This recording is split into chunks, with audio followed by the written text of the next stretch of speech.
They tossed my sewing machine in the trash, like it was some old relic, said I was done. What they didn't know was that machine stitched more than cloth. It held the last threads of my dignity. And when they bankrupted my husband's shop, I brought it back with nothing but a needle and a plan. They didn't even have the decency to ask me before they dragged it out to the curb. My sewing machine, the one my husband gave me on our 10th anniversary, the one I used to patch his work shirts and stitch little dresses for our daughter, was left sitting by the trash cans like it was nothing. Just another broken, outdated thing from a woman they thought was broken, and outdated too. It's a hot morning when I notice it's missing. I've just poured myself a cup of coffee when I glance toward the corner of the garage where it always sat. My hands freeze mid-stir. The stool's still there, the extension cord still looped on the hook, but the sewing machine, gone. I walk out the side door and there it is, sitting like a corpse on the sidewalk. The foot pedal's missing. The cover is cracked. I feel something inside me snap, not loudly, not in some grand explosion, but quietly, like the pop of a single stitch breaking. I walk back inside. I don't say anything to them. Not yet. They're all sitting in the living room, laughing at something on the TV. My daughter Melissa has her legs up on the coffee table, scrolling on her phone. Her husband Zach is man-spreading like he owns the house. And little Kaylee, my granddaughter, she's curled up on the rug, staring at a screen bigger than her face. They don't look at me. I don't expect them to. I'm just the old lady who moved in with them after Harold passed. The placeholder, the freeloader, the live-in babysitter. Melissa's voice pipes up behind her phone, casual and flat. Oh yeah, we cleaned out some junk from the garage. That old sewing thing was taking up space. Old sewing thing. I open my mouth, then I close it. They don't deserve my anger yet. That comes later. Instead, I sit at the kitchen table and sip my now lukewarm coffee. I stare out the window, past the overgrown backyard, past the fence, into memory. I think about Harold, about the shop we once ran. Barlow's Tailoring and Repairs, a humble place, just off Main Street, tucked between the bakery and the barber shop. We didn't make much, but we made enough, and people came in not just for hems and stitches, but for story. Harold would talk to anyone. He had a gift for it. Me?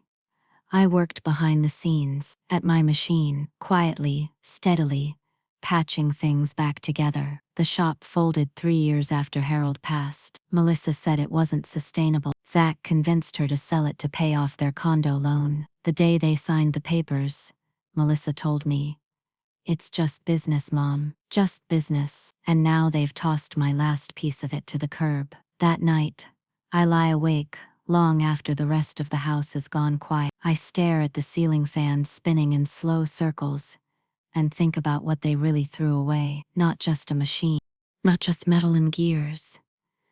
They threw away 30 years of craft.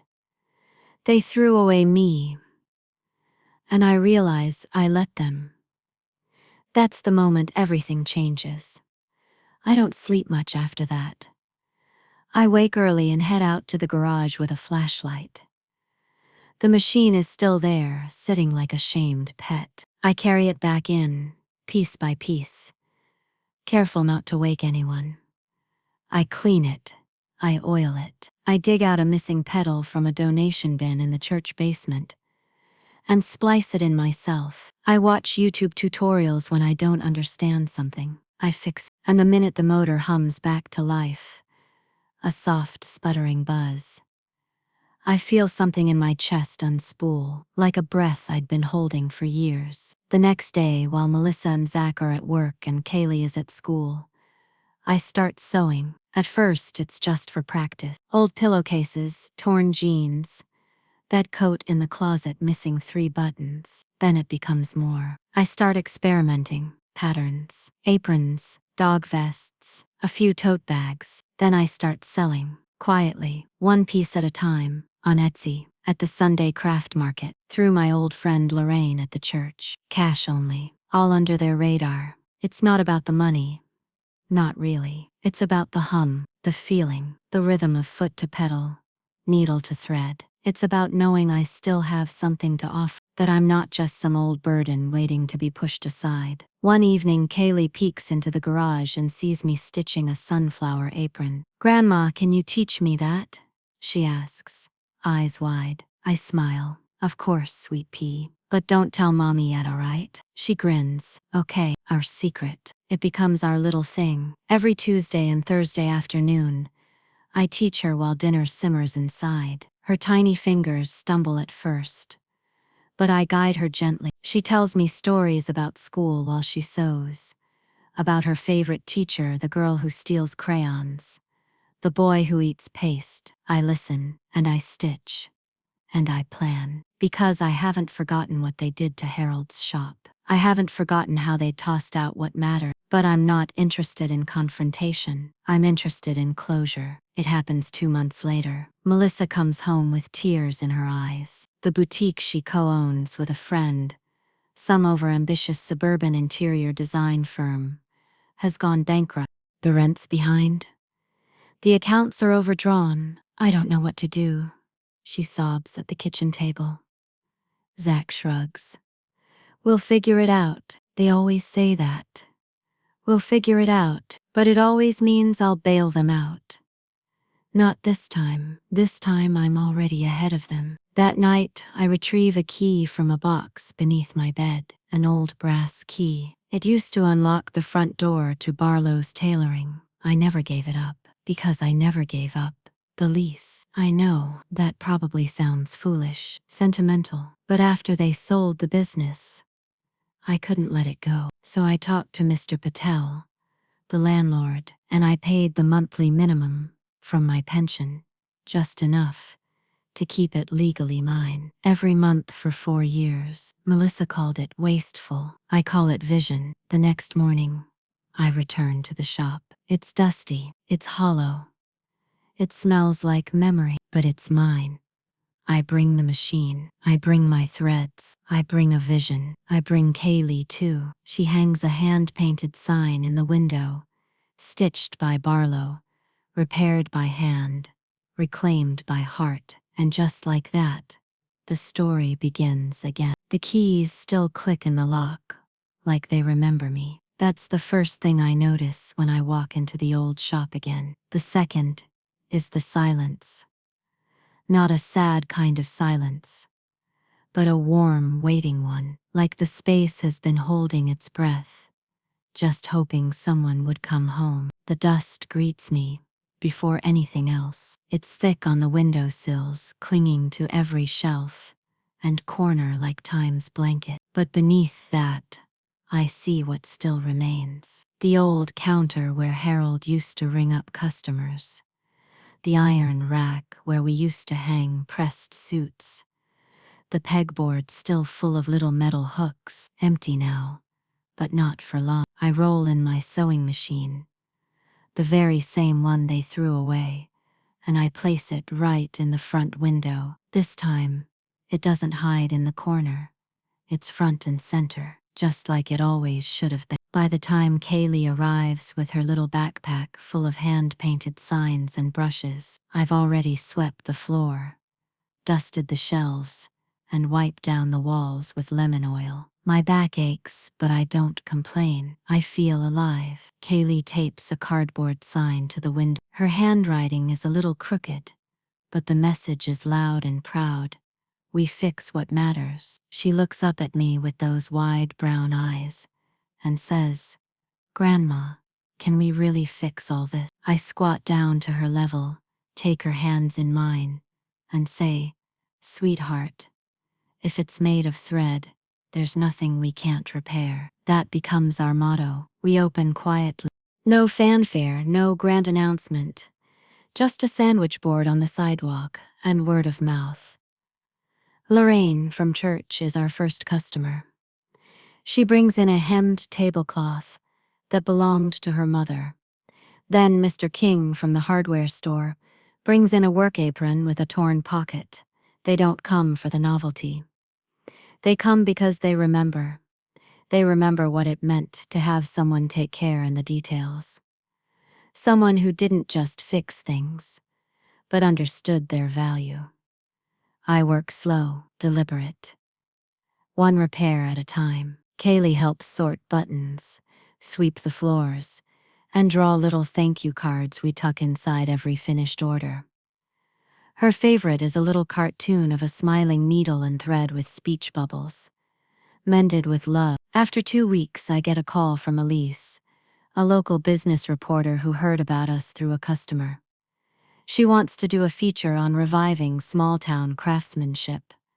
I almost hang up on her thinking it's a prank, but she shows up that Friday with a photographer and a notebook full of questions. "I didn't even know the original Barlow's was still yours," she says as she walks in. "I thought it closed years ago." "It did," I say, smiling. "But not permanently.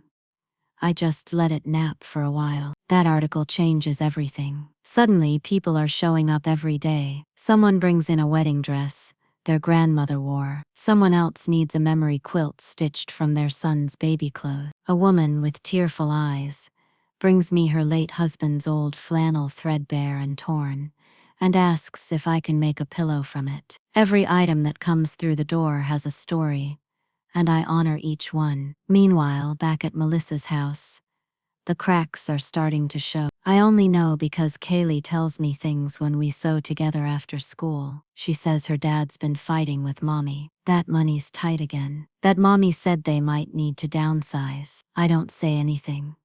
I don't gloat. I don't smirk. Because this isn't about revenge. Not exactly. This is about reclaiming what they thought they could throw away. Not just my machine. Not just my skills. But me. One evening, Melissa shows up at the shop. It's almost closing time. Kaylee's sweeping the floor. I'm folding a mended quilt for pickup. Melissa stands in the doorway like a stranger. "You really reopened it?" she asks. I glance up. Looks that way. There's an awkward silence before she walks inside. "I read the article," she says. "I didn't know you were doing all this." "You didn't ask." She shifts uncomfortably. "I thought you were tired." "No," I say gently. "You just assumed I had nothing left to offer." She doesn't argue. Maybe for the first time in her life. She realizes she can't win this conversation. She looks around, eyes resting on the little details. Kaylee's signs, the thread wall, the vintage counter now polished to a shine. Her voice is softer when she says, "People really come here for sewing? People come here because they want something made with care, something real." She nods, swallows. Then quietly, "Zach and we could use some extra income." I fold the quilt and place it gently in a plastic bag. Then I look her in the eyes. "This isn't a charity," I say. "And it's not for sale. I wasn't asking for that." "Aren't you?" She frowns. I lean slightly on the counter, meeting her where she stands. "This isn't just fabric and stitches. This is everything you tossed out like garbage. You don't get to come back now that it's clean and expect a seat at the table." There's no malice in my tone, just truth. She nods, tight-lipped, and turns to go. "Come on, Kaylee," she calls. But Kaylee doesn't move. She's staring at me, confused. "Go on, sweet pea," I say gently. "I'll see you Thursday." After they leave, I exhale so deeply my knees nearly give. But I don't collapse. I stand straight. I lock up. I breathe. That night, I sew for hours. The hum of the machine is my heartbeat, the sound of my life, steady and strong. By month's end, I have a waiting list. By spring, we've outgrown the old space. I don't tell Melissa about the expansion. I don't need to. Some stories don't need to be announced. They just need to be lived. By the time spring arrives, the waiting list is longer than I ever imagined. People from 2 towns over are calling to book mending appointments weeks in advance. My fingers ache some days from the long hours, but there's something comforting in the rhythm. Needle in, needle out, one stitch after another, building something solid where something fragile once lived. Kaylee now knows how to hem, how to thread a bobbin, and how to talk to customers like a little professional. Her voice has grown steady, more confident. I can see it in the way she stands, shoulders back, when someone walks in with a ripped sleeve or a sentimental pillow needing life again. One Saturday morning, I unlock the shop to find a surprise, a box sitting on the front step. At first, I think it's a delivery. Then I open it and find my old wedding veil, wrapped in tissue paper, no note. I stand there in the doorway, holding the soft lace between my fingers. I haven't seen this veil in years, not since the day Melissa packed up my old hope chest and said, "It's time to let go of the past." I guess she changed her mind. I place the veil on a mannequin and display it in the front window. Customers pause to admire it as they come and go. One woman tears up, telling me it reminds her of her mother's wedding. Another asks if I take custom orders. I smile. The answer is always yes. It's around this time that the local community center calls. They want to offer sewing classes, beginner, intermediate, and upcycling, and they want me to lead them. I'm flattered. I tell the coordinator over the phone that I'm just a little shop owner. He laughs. That's exactly why we want you. You're what people trust. It's been a long time since anyone said that to me, so I say yes. The first night of class, I walk into a room full of eager faces. Teenagers, single moms, retirees. One girl, maybe 12, clutches a stuffed animal with a ripped ear. "Can you help me fix Mr. Pickles?" she whispers. I show her how to stitch it with care. The room is quiet except for the soft scrape of thread against cloth, and the occasional nervous laugh. By the end of the class, everyone's hands are busy. I watch them, each person holding something broken, turning it into something whole again, and I realize that's what this is about. Not just revenge, restoration. But Melissa doesn't see it that way. A few days later, she shows up at the shop again. This time she's dressed nicely, blouse tucked, heels on, a business folder under her arm. I recognize the look. She's come prepared. I'm finishing a velvet curtain order when she walks in, eyes scanning the room like she's evaluating a competitor. "I brought something," she says, laying the folder down. "I've been thinking about a rebrand. You could go digital, make it an e-commerce platform, custom vintage. It could scale fast." I blink at her. "You want me to sell online? You'd make 5 times what you do here." I gesture around the shop, to the cozy clutter, the thread racks, the photo of Harold on the wall. "This is not a pop-up brand, Melissa. This is a legacy." "Exactly," she presses. "Which is why it needs to grow. We could bring in investors, maybe even franchise." There's that word again. We. I close the curtain sample, fold it gently, and take a slow breath. "You mean you? You want a stake?" She hesitates, then shrugs. "It's business, Mom." I almost laugh. The same phrase she used when they sold Harold's shop. The same excuse she gave when they threw out my sewing machine. "I don't need investors," I say quietly. "And I don't need partners. Not this time." Her mouth tightens. "But it's family. I'm trying to help." "No," I say gently, but firmly. "You're trying to take back control now that I've made something successful again." Her face turns cold. "So you'd rather run some dusty little store than build something real?" I stand up straight. I don't yell. I don't raise my voice. "This is real," I say. "Because I built it from nothing, and I'm not handing it over just because you finally decided it matters." She leaves in silence. Kaylee watches from behind the curtain. That night I find a little note on the counter in her handwriting. "You're the bravest person I know." I press it between the pages of my notebook and cry quietly at the kitchen table after locking up. Weeks pass. Business keeps growing. I hire a part-time assistant, Marcy, a sweet widow from my church who knows how to quilt better than anyone I've ever met. We start taking on alterations. Then custom baby blankets, then memory quilts made from loved ones' clothes. A new generation is discovering what the old ones always knew. Mending isn't just about fabric, it's about heart. And slowly, even Melissa starts to soften. One afternoon, I find her standing in the back room after dropping Kaylee off. She runs her fingers over the bolts of fabric, the old tin of buttons. "I used to watch you sew," she says. "When I was little, I'd sit under the table and pretend I was hiding from dragons." I nod. "I remember." Her voice drops. "I think I was jealous of how focused you were, of how you didn't need anyone's permission to create something beautiful." I say nothing. I let her talk. She adds, "I think I forgot that kind of strength matters." I turn to her slowly. "It always has.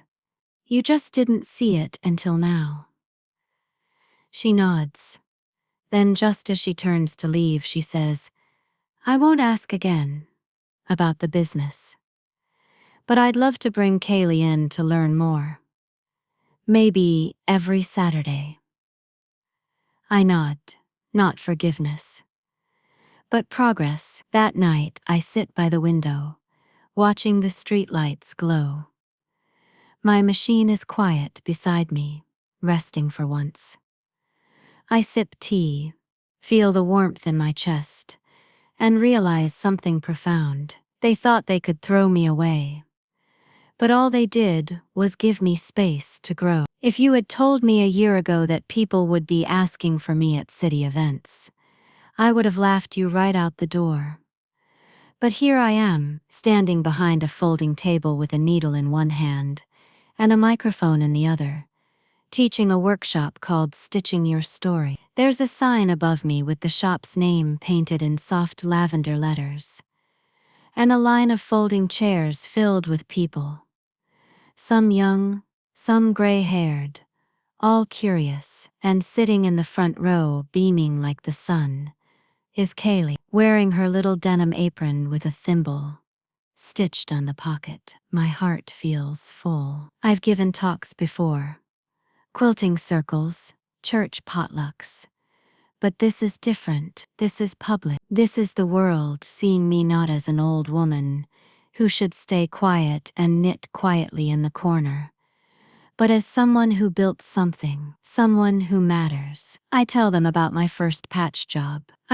My brother ripped the knee out of his Sunday pants, and Mama said there was no money for new ones. So I cut a patch from an old flour sack and stitched it in place, crooked, but strong. She cried when she saw it. Not because I ruined the pants, but because I'd tried. That's what sewing is, I tell them. Not perfection, care. After the event, people line up to talk. A young girl asks if I'd consider mentoring her. A man wants help turning his grandfather's flannels into a memory quilt. An older woman leans in and says, "You remind me of someone I used to be." I get home and find a message blinking on the old shop phone. I almost don't play it, thinking it's another appointment. But when I do, I freeze. It's from an executive at a regional home goods chain. Says they read the article, saw my workshop listed in the community events, and they're looking to spotlight craft-based businesses, led by inspiring women, in a seasonal campaign. They want to feature me and the shop in their print and digital catalog. I stare at the phone for a good minute, then I call them back and say yes. We schedule the shoot for the following week. They send a photographer, a stylist, and a young assistant named Brandon, who looks terrified every time I walk toward him with a pin in my hand. We clear the front of the shop, clean the shelves, arrange the spools of thread into color order. I polish the machine until it gleams. Kaylee helps me iron the apron I've worn every day for months. When the cameras start clicking, I look straight ahead and don't blink. I want the world to see me now. Not just a grandmother, not just someone's mother-in-law, but a builder, a restorer, a survivor of small betrayals, and one big one, the kind that knocks the wind out of you but doesn't stop your heart. When the campaign goes live, The phone doesn't stop ringing.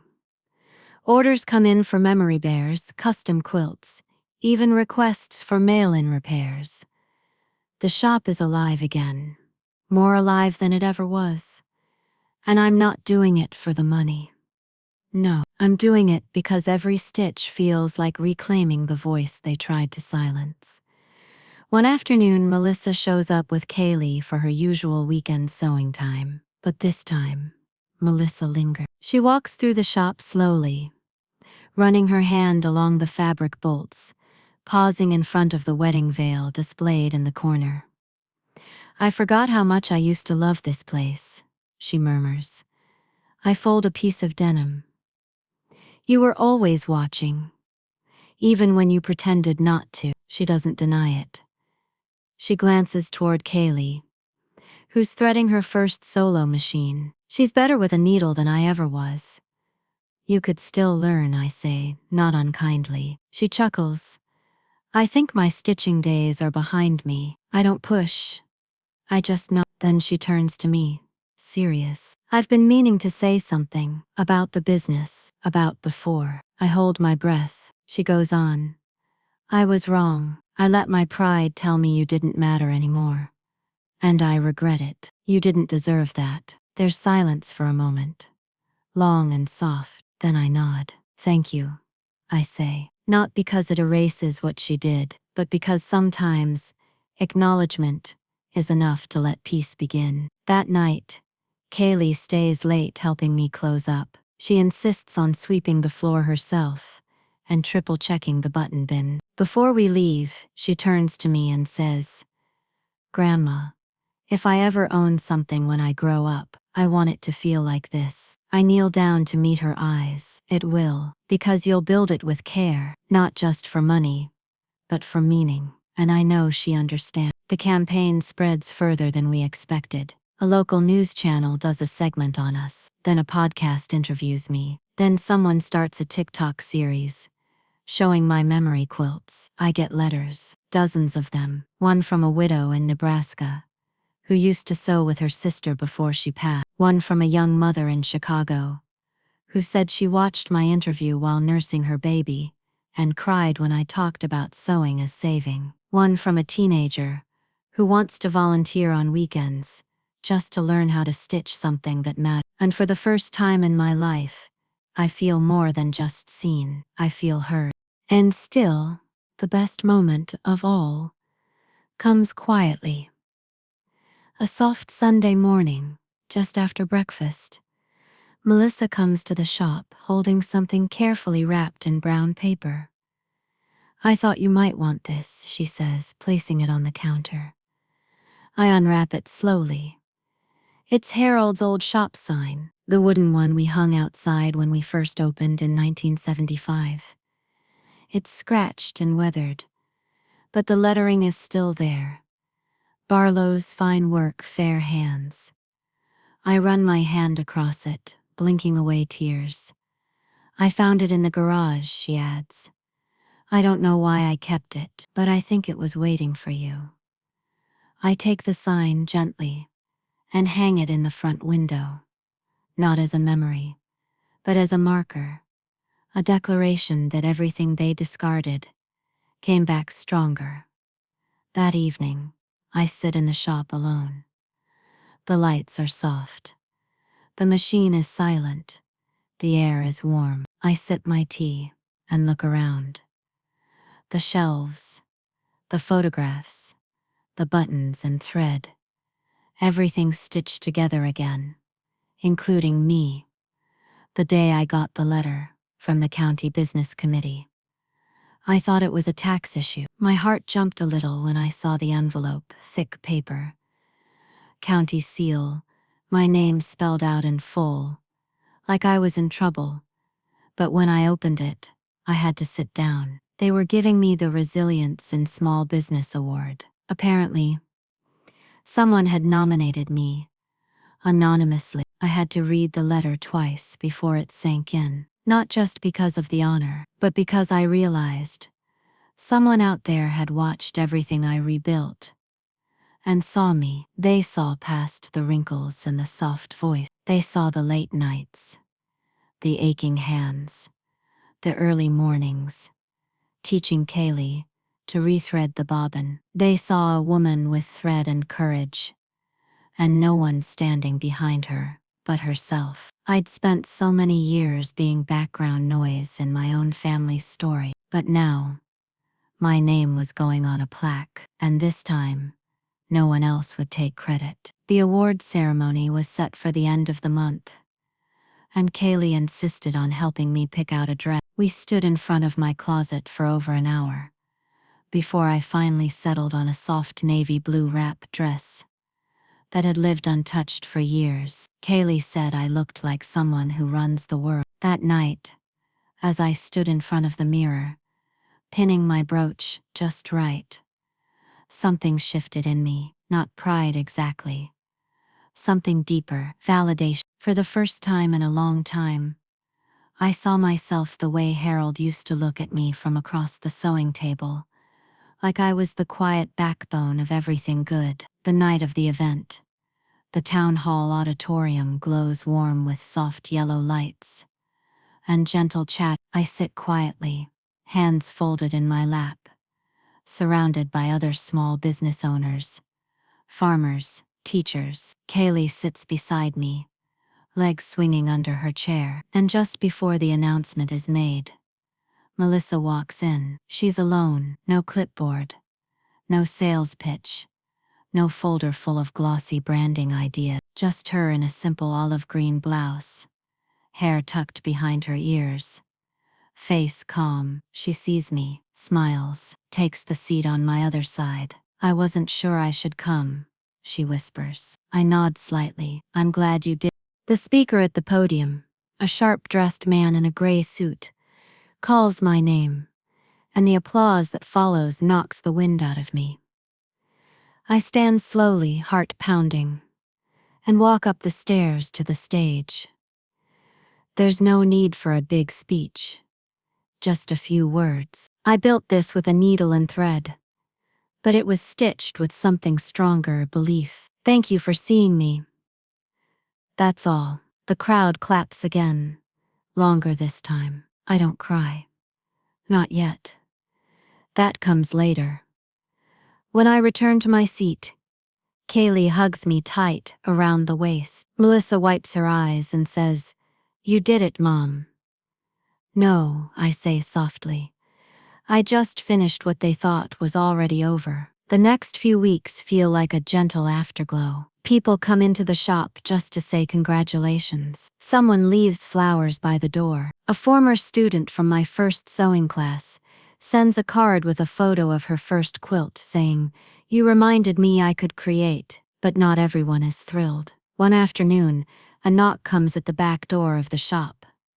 Not the usual entrance. And when I open it, my breath catches. It's Gordon, Harold's old business partner, the one who signed the bankruptcy papers and sold the inventory before I even had a chance to step inside the old place and say goodbye. He looks older now, more stooped, more worn. A thin coat clings to his frame, and he holds a manila folder in one hand like it's too heavy. "I wanted to see it for myself," he says. "Everyone keeps talking about the shop."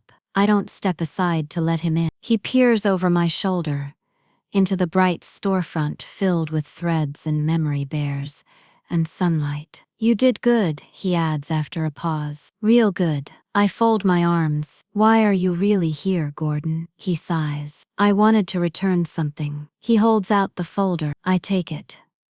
Slowly. Inside is a copy of the original deed to the old shop. Harold's shop.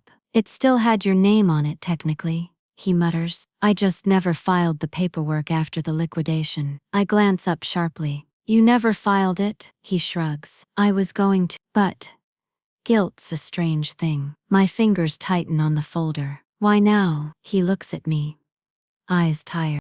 "Because you did what we couldn't. You saved it. In a different way. I figured, maybe it still belongs to you."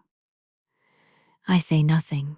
Not yet. Later, after he leaves, and the bell above the front door jingles as Kaylee skips in from school, I stand in the middle of the shop holding that folder like it's made of glass. Harold's name. My name. The shop they tried to erase from the map still belongs to me. Legally, spiritually, permanently.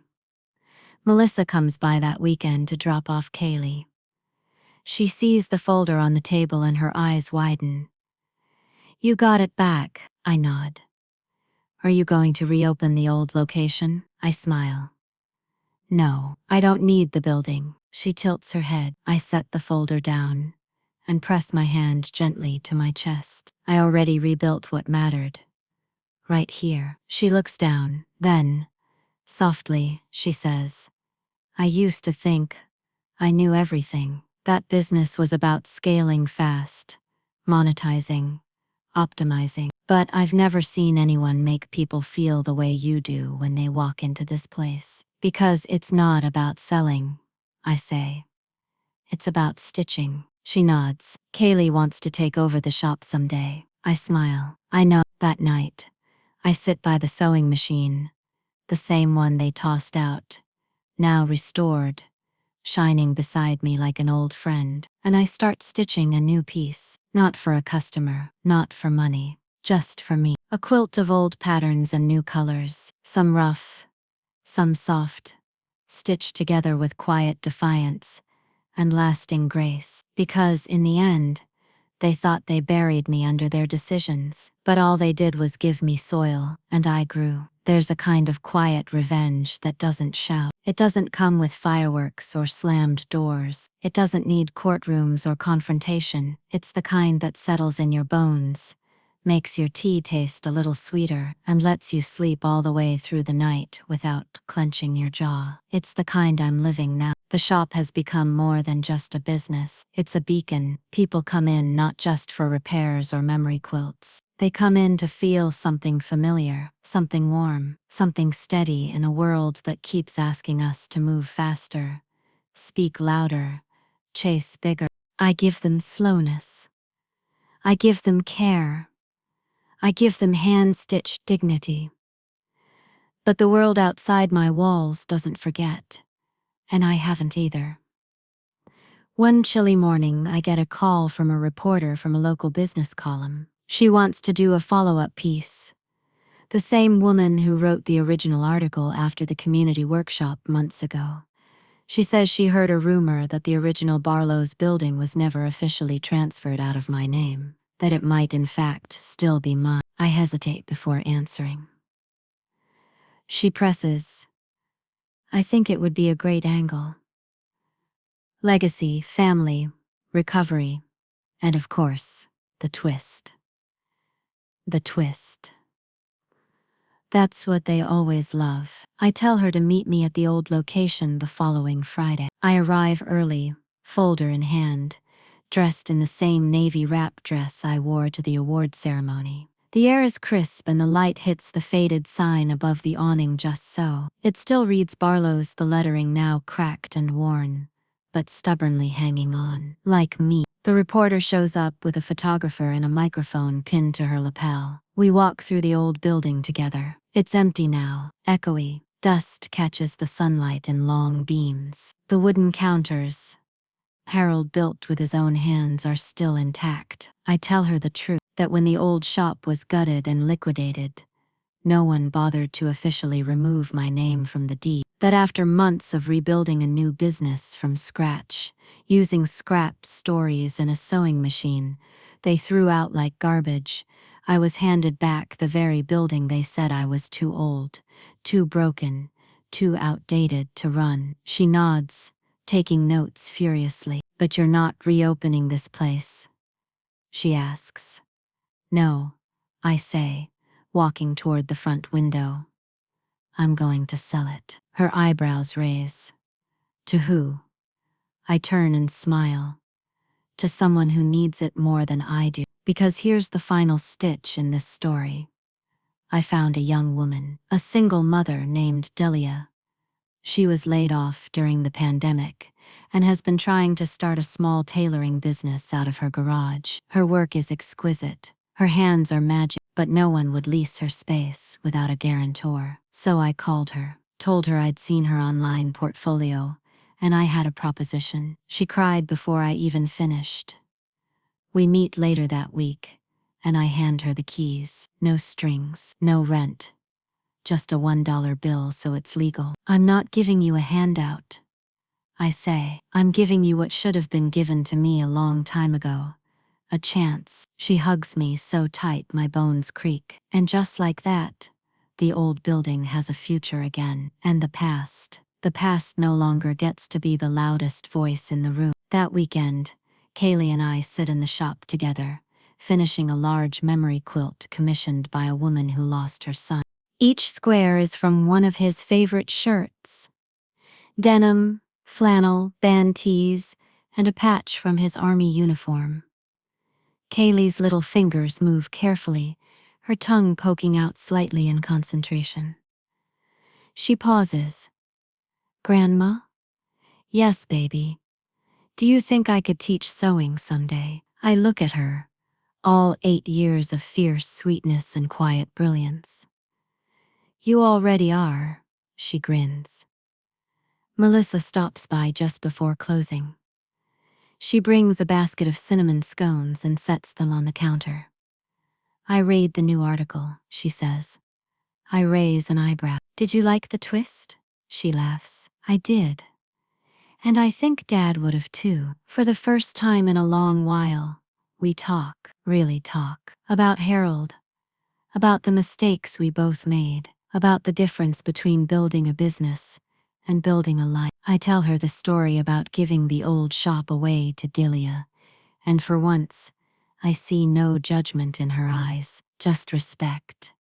It took years to earn that back, but stitches are slow and strong. Later that night, when the shop is quiet, I open the drawer where I keep my favorite scraps, tiny squares of fabric too small to use, but too beautiful to throw away. A corner of Kaylee's baby blanket, a piece of the apron Melissa wore when she was 6, a swatch from Harold's old Sunday shirt. I begin hand-stitching them into a wall hanging, a private piece, a map of memory, mistakes, and restoration. I call it threads they couldn't cut, because that's what they tried to do, isn't it? They thought if they took my machine, they could take my power. If they erased the shop, they could erase my story. If they called me outdated, I would stay quiet and let the world forget me. But all they did was light the fire, and now it's stitched into everything I've built. I once thought revenge had to be loud, sharp,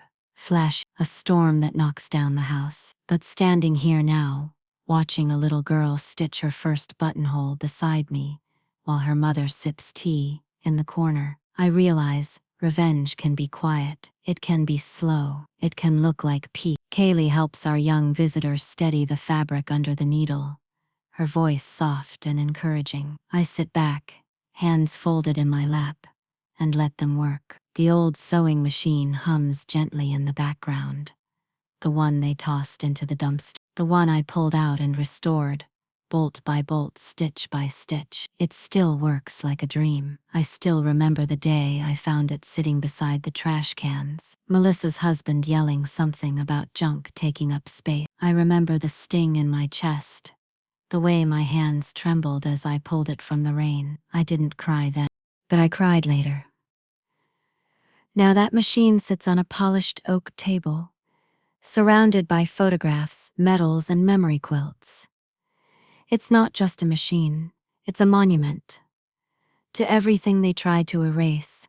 After we close up the shop that evening, I walk through the rooms slowly, dust the windowsills, straighten a few bolts of fabric, add another note to the corkboard where customers pin thank you messages and swatches of their favorite projects. Then I reach under the counter and pull out the envelope I've been keeping for weeks. Inside is the final document, the official transfer of ownership for this shop. Not to Melissa, not to Delia, to Kaylee. Legally, she can't take over until she's older. But the paperwork is signed, sealed, and witnessed.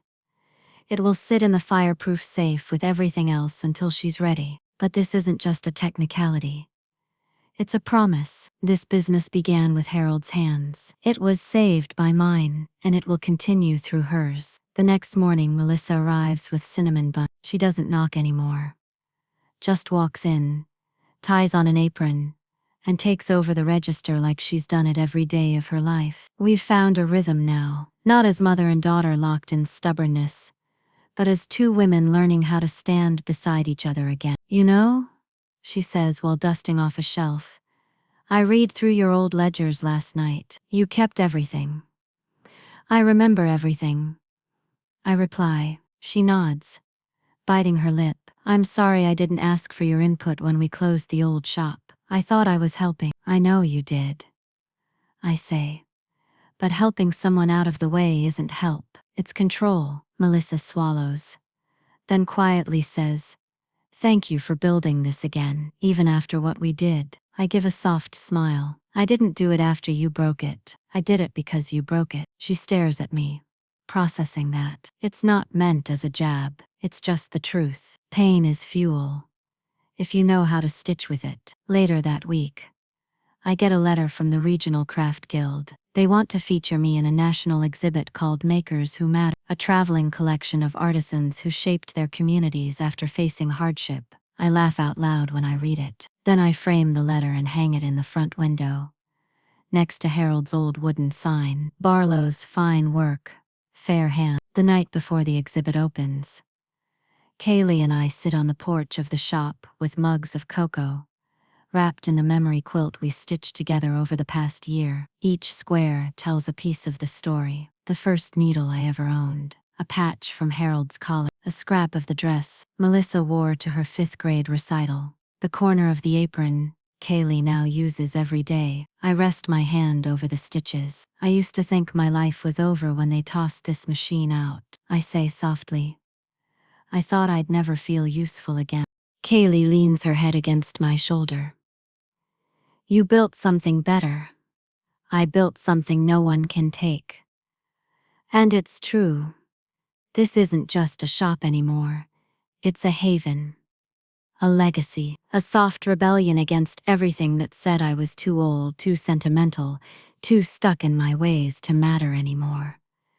A place where discarded things, machines, fabric, people, find new purpose. The next day, the exhibit opens. The shop is packed. People come from nearby counties, even neighboring states. There's a line out the door. Someone starts calling me the sewing matriarch. I roll my eyes but let it stick. A young reporter asks, if you could say anything to the people who threw away your machine, what would you say now? I think for a long moment, then I smile.